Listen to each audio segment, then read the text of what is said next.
Kaixo guztioi. Asteburu honetan Plentziako piraguismo txapelketa izango dugu herrian. Guzti honetaz hitz egiteko, Plentziako piraguismoko partaide bat izango dugu platoan. Kirolari honi aurkeztera pasatuko naiz.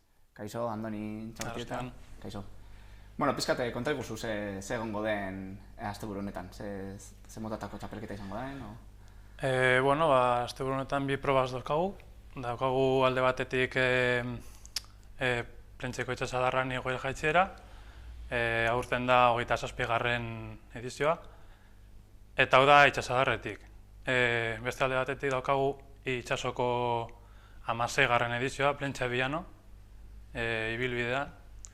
Eta hori da desberdintasuna bata itsasotik da domekakoa eta larunbatekoa itsasadarretik. Itsasadarretik eta bestea itsaso zabalean. Eta pizkaz frogak nola izango dira? Individualak, taldeka... Hori kategorian arabera. Azkenan zue izena ematean apuntatu zaitezke K1 edo K2, hori bikoteka edo banaka. Eta gero adinaren arabera. Kadete, juvenilak, seniorrak edo veteranoa izan da. Adin tarte ezberdinak egongo dira. Dena den, adibidez, larun batean, irtera da danoko atera. Jartzen ditugu piraguak justo... Ez, ondartzen esaten da. Jartzen ditugu probak urokituz, eta gero gu jartzen gara 10 metro atzera. Eta hortik irtera ematean hasten gara korrika, hartzen dugu piraguak, eta itsasadarretik gora, igotzen gara Nikoraino izuzkitzaz gutxi gora era. Bueno, badago bai. Eta gero buelta? Eta gero buelta Zubizuriraino. Gutxi gora bera 12 kilometro. 12 kilometro esaten dira. Eta talde horiek apuntatzen direnean, zer dira, federazio taldeak, esan nahi dut, Plentzia piraguismo taldea, gero, imaginatu... Hori da, adibidez Euskadi barruan daukagu 6 klub. Bizkaian 3, Barrika Getxo Plentzia eta Gipuzkoan Zumaia, Irun eta Donosti.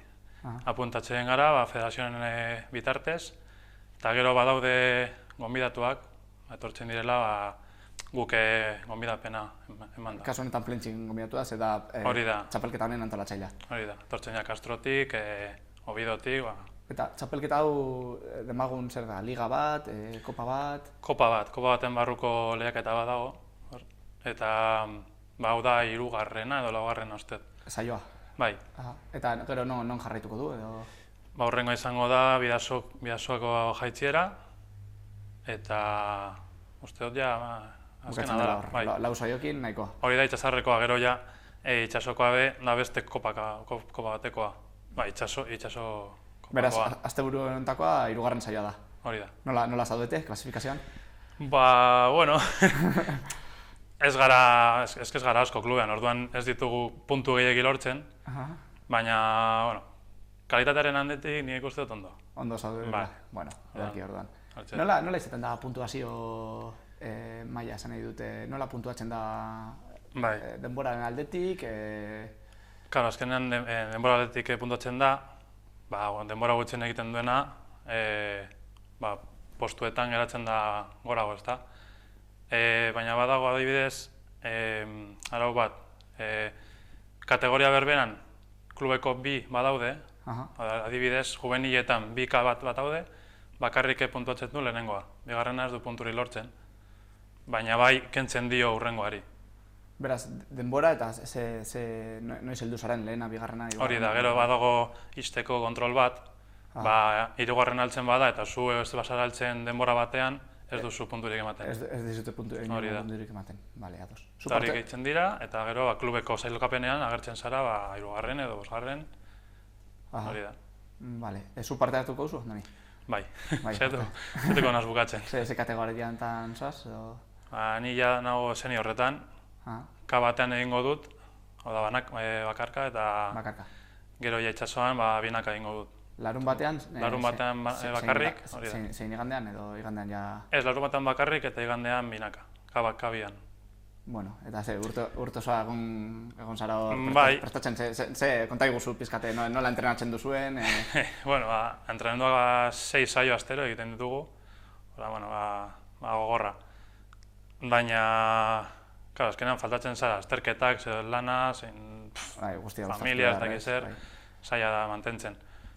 Eta nire kasuan, ni nahiago dut itsasadarra baino, orduan, ordu gehiago ematen ditut itsasoan, ibaian baino. Bai. Gainera itsasoan nik egiten dut binaka, orduan konpondu behar naz eta koordinatu nire lagunarekin, eta zaila da ere. Bere lana doka, familia ere, zaila dokat. Zenbat urte daramazu honetan? Ni urten ja 13. 13 urte? 13, bai. Azkar esaten dira. Eta egon da txapelketaren bat irabazi duzuna, edo anekdotaren bat, edo zakit? Iaz, Euskadiko itsasoko txapelketan, lehena gatu ginen kabian, bikotea. Ederki. Zigen nik uste, ja... Beraz, badugu plentxin txapeldun bat. Bai. Oso ondo.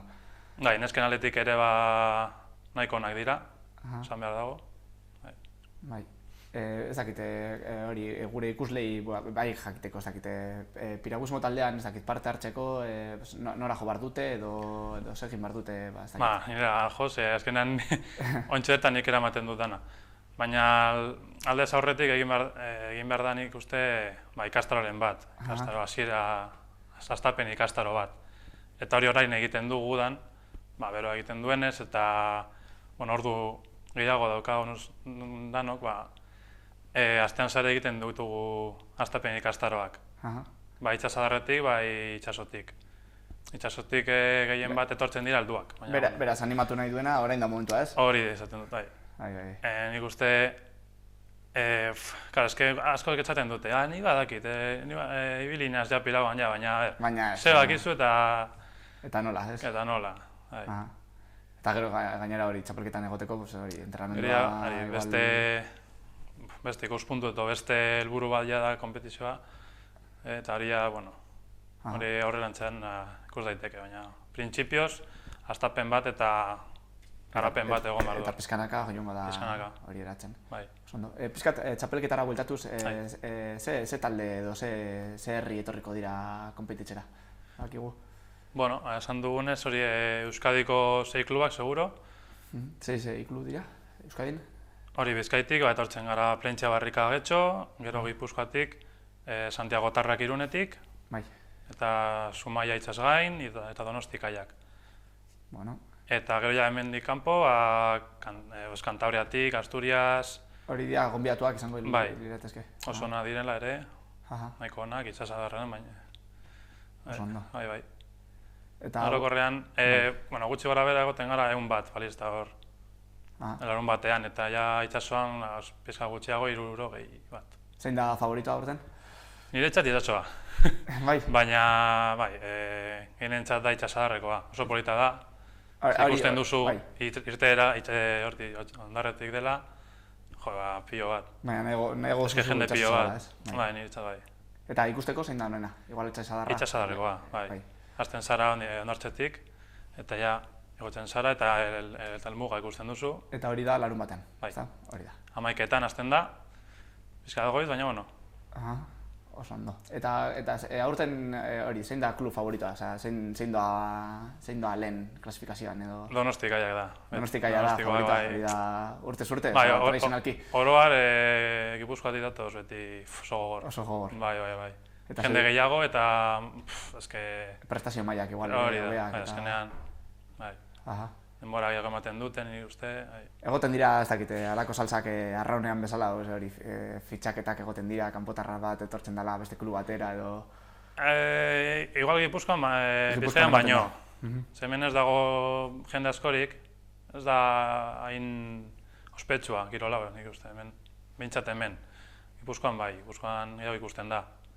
Orduan hemen etortzen dira herrikoak eta... Eta horrekin, ez? Gurunekoak. Hemen Bizkaian kantera tope. Bai, hori da. Oso ondo.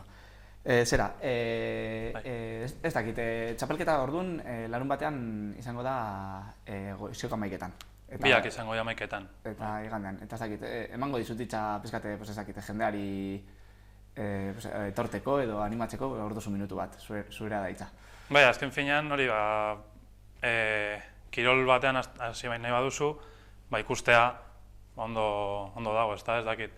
Eta ikusten baduzu olako proba bat, gian, ez dakit, jakingo duzu era hasi eta lehiatu nahi duzun edo bakarrik turismoa aldetik jo, ez dakit. Orduan, ikustea, ondo deritzot, ez dakit. Polita da ikusten, Gure publikoari esatea, asteburu honetan animatu eta gainera plentxa animatu behar dela. Pasan urteko txapelduna hemen daukagula. Neskek ere oso indartsu da biltzala. Bai. Eta beharrezkoa da, zakitez, asgune hori. Batez ere. Oso ondo, Andoni, mi esker etortxagaitik, benetan. Eta zuei, beste behin ere, mi esker horregotagaitik eta jarraituko zaituztegu informatzen. Mi esker.